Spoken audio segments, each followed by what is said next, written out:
नमस्कार, मैं हूं कुमार अनिल। झारखंड में चुनावी सभाओं की धूम है और कल्पना सोरेन की सभाओं में जबरदस्त भीड़ उमड़ रही है। वो भीड़ क्यों उमड़ रही है? कैसे वो सभाओं को संबोधित कर रही हैं? क्यों लोग आकर्षित हो रहे हैं? इसी पर मैं बात करूंगा। कल्पना सोरेन संवाद कर रही हैं, भीड़ से बार-बार बातचीत करती हैं, सवाल करती हैं और भीड़ जो है वो जवाब भी देता है। तो आप याद करें, ये काम साधारण काम नहीं है।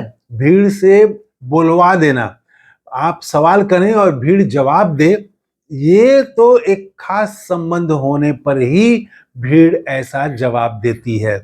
और दूसरी कि वो आपका संबंध हो जनता से, भीड़ से, और साथ में आपका सवाल भी उचित हो, आप पर भरोसा हो, तभी लोग जवाब देते हैं। वरना अगर सिर्फ वो सुनने के लिए गए हैं, देखने के लिए गए हैं, तो जवाब नहीं देंगे। आप याद करिए प्रधानमंत्री नरेंद्र मोदी की 2014 की सभाओं के बारे में। तब प्रधानमंत्री नरेंद्र मोदी भी सभाओं में संवाद करते थे भीड़ से। पूछते थे कि बताइए पेट्रोल का दाम कम होना चाहिए कि नहीं कम होना चाहिए? बताइए गैस का दाम कम होना चाहिए कि नहीं कम होना चाहिए? बताइए बेरोजगारी दूर होनी चाहिए कि नहीं? बताइए विदेश से काला धन वापस आना चाहिए कि नहीं आना चाहिए? ये वो सवाल करते थे। किसानों की आय दोगुनी होनी चाहिए कि नहीं होनी चाहिए? ऐसे सवाल करते थे और भीड़ जवाब भी देती थी।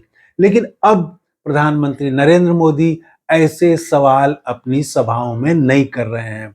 सवाल कर रहे हैं राहुल गांधी और कल्पना सोरेन झारखंड में। राहुल गांधी को जैसे आप देखें कि वो सवाल करते हैं, शुरू ही करेंगे कैसे हैं आप, और फिर उसके बाद में वो संवाद करते करते, बात करते करते, फिर वो किसी से भी पूछ देंगे ये जो आपने शर्ट खरीदी है, ये शर्ट कितने में खरीदी है और कितना जीएसटी दिया है। फिर वो बताएंगे कि अडानी कैसे। तो इसके साथ वो मीडिया पर जब बोलेंगे, तब भी भीड़ रिस्पॉन्स करती है। वो पूछते हैं कि क्या टीवी में कभी किसी गरीब किसान को देखा? क्या टीवी में किसी बेरोजगार को देखा? किसी आदिवासी को देखा? दलित को देखा? तो भीड़ जवाब देती है। फिर वो पूछते हैं कि अंबानी की शादी देखा कि नहीं? तो भीड़ हंसते हुए फिर जवाब देती है। इसी तरह से कल्पना सोरेन अपनी सभाओं में सवाल कर रही हैं भीड़ से, और भीड़ उत्साह से जवाब दे रहा है और कठिन सवाल भी कर देती हैं। कल्पना सोरेन वो बुद्धिजीवी वाला सवाल भी कर देती हैं। लेकिन ये झारखंड मुक्ति मोर्चा और इंडिया गठबंधन की सफलता है कि वो इन सवालों को पहुंचा पाया है आम जनता में। जैसे कल्पना सोरेन पूछ देती हैं सभाओं में, बताइए तो झारखंड का कितना पैसा केंद्र ने दबा करके रखा है? झारखंड का कितना पैसा केंद्र ने वो केंद्र के पास है, नहीं दे रहा है केंद्र? और भीड़ जवाब देती है। तो ऐसे सवालों को भी इंडिया गठबंधन नीचे तक ले जा पाया है। और फिर वो बताती हैं कि ये जो लाख करोड़ रुपया है, ये आएगा तो झारखंड का कैसे विकास होगा। कल्पना सोरेन वो जैसे कांग्रेस के कैंडिडेट के क्षेत्र में भी जा रही हैं, वहां पर वो पूछती हैं कितने तारीख को मतदान है? तो भीड़ जवाब देती है 13 तारीख को। फिर पूछती हैं आपका चुनाव चिन्ह क्या है? कितने नंबर पर है आपका चुनाव चिन्ह? और ये सारे सवाल के जवाब भीड़ देती है। भीड़ को पता है कि उनका चुनाव चिन्ह यहाँ वो तीर धनुष नहीं है, यहाँ पर हाथ छाप है। तो वो हाथ छाप, और फिर कल्पना सोरेन कहती है कि हाथ उठा के दिखाइए तो चुनाव चिन्ह। तो भीड़ दोनों हाथ उठा के दिखाती है। तो वो इस तरह से सवाल करती हैं और सवाल का जवाब भीड़ देती है। ये बहुत खास बात है। इसके अलावा कल्पना सोरेन रह रह के फिर वो पॉलिटिकल हमला भी करती हैं और अपनी सरकार के कार्यक्रमों के बारे में भी बताती हैं। दोनों चीज है उनके भाषण में। हमला करती हैं, जैसे वो बार बार ये कहती हैं कि ये भारतीय जनता पार्टी वाले लोग, ये लोग आदिवासी की बात करते हैं। और वो फिर पूछते हैं कि क्या मणिपुर में महिला के साथ जो दुर्व्यवहार हुआ वो आदिवासी नहीं थी? क्या मध्य प्रदेश में जो युवक के साथ दुर्व्यवहार हुआ वो आदिवासी नहीं था? तो ये अपने राज्य में तो नहीं देख रहे हैं, झारखंड में आके आदिवासी की चिंता कर रहे हैं। फिर कल्पना सोरेन बड़ी जबरदस्त हमला करती हैं कि इनको आदिवासी की चिंता नहीं है, इनको हमारे जमीन की चिंता है। और जमीन के भीतर जो खदान है, खान है, उस खान की चिंता है। अब ये जब बात बोलती है तो भीड़ जो है वो रिस्पॉन्स करता है।